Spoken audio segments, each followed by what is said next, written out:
Chicago, 1929. The Roaring Twenties were in full swing. Flappers danced in speakeasies. Jazz bands played deep into the night, and liquor, though outlawed by Prohibition, flowed like water for those who knew where to find it. But under the glitter and glamour of the jazz age, the streets of Chicago pulsed with something far darker: organized crime. At the center of it all stood one man, a short, stocky figure with a wide grin and an iron fist, Alphonse A.I. Capone. He was more than just a gangster. He was a businessman of the underworld, turning illegal alcohol into a multi-million-dollar empire. But like any king, Capone had rivals, and none were more dangerous to him than George "Bugs" Moran. What happened on the morning of February 14, 1929, would go down as one of the bloodiest, most infamous crimes in American history. It wasn't just a gangland hit. It was a declaration of absolute dominance carried out in broad daylight in a quiet Chicago neighborhood. This is the story of the Valentine's Day Massacre, a crime so cold, so ruthless, that it still haunts the city almost a century later. The streets of Chicago's north side were quiet that Thursday morning. The air was bitter cold, the kind of February chill that freezes your breath in seconds. The warehouses along North Clark Street stood silent, their windows frosted over, the hum of the city still waking. At 2122 North Clark Street, inside the SMC Cartage Company garage, 7 men gathered. Most of them were members or associates of Bugs Moran's Northside gang, the bitter enemies of Capone's Southside operation.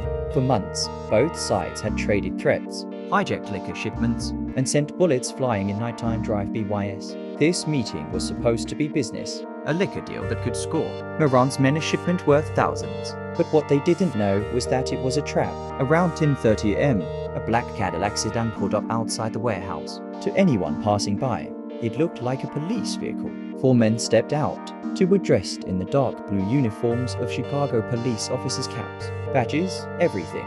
The other 2 wore trench coats and fedoras. The officers marched into the garage without hesitation.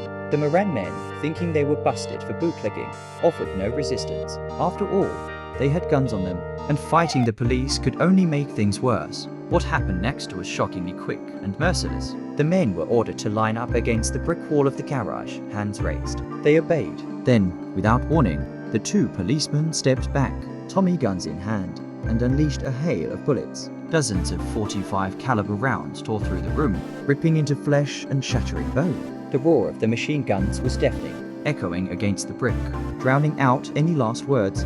When the firing stopped, 6 of the men lay dead on the concrete floor. A 7th, Frank Gusenberg, was still alive barely. The killers weren't finished. To maintain the illusion of a police raid, the 2 men in trench coats raised their hands, as if they were under arrest, and the policeman marched them out to the waiting Cadillac. Witnesses nearby saw what they thought was a routine police operation and thought nothing of it. The car sped away. Inside the garage, the scene was a nightmare. Blood poured across the floor, mingling with sawdust and dirt. The smell of gunpowder still hung in the air. Gusenberg, riddled with 14 bullets, was somehow conscious when real officers arrived. They tried to get him to name his attackers. "Who shot you?" a detective asked. "No one. Nobody shot me," Gusenberg rasped, his code of silence unbroken. He died 3 hours later at the hospital. The news spread across Chicago like wildfire. Front pages screamed of the Valentine's Day Massacre. Photographs of the slaughtered men lined up, lifeless against the brick wall, shocked the nation.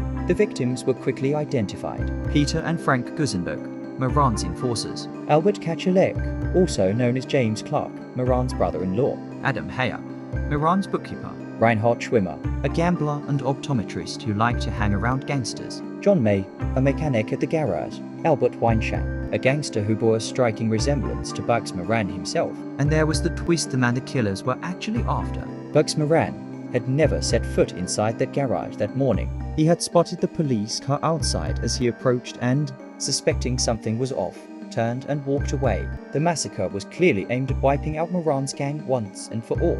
But its failure to kill Moran himself meant the war would rage on. The police knew almost immediately that A.I. Capone's organization was behind the hit.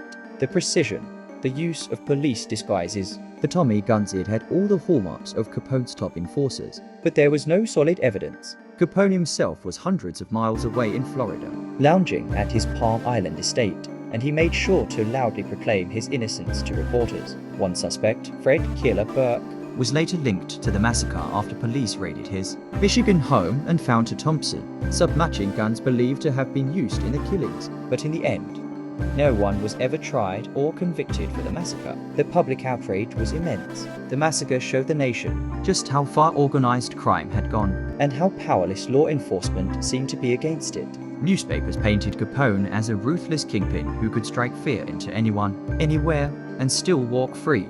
Federal authorities took note. The Valentine's Day bloodbath became a turning point in the government's fight against organized crime. Within 2 years, Capone would be convicted not for murder, but for tax evasion and sent to federal prison. Today, the garage where the massacre happened is gone, replaced by a grassy lot and later by the parking structure of a nursing home. But the legend remains. The brick wall where the 7 men died was preserved for years. Its bullet holds a grim reminder of the violence. Pieces of that wall now sit in museums and private collections, trophies of one of America's most infamous crimes. The St. Valentine's Day Massacre wasn't just about gangsters killing gangsters. It was about the illusion of power, the idea that in Prohibition-era Chicago, even the law could be faked, and death could come in the guise of authority. It was about a war for control that played out in back alleys, speakeasies, and on that cold February morning, in a nondescript garage. And in the end, it proved one thing.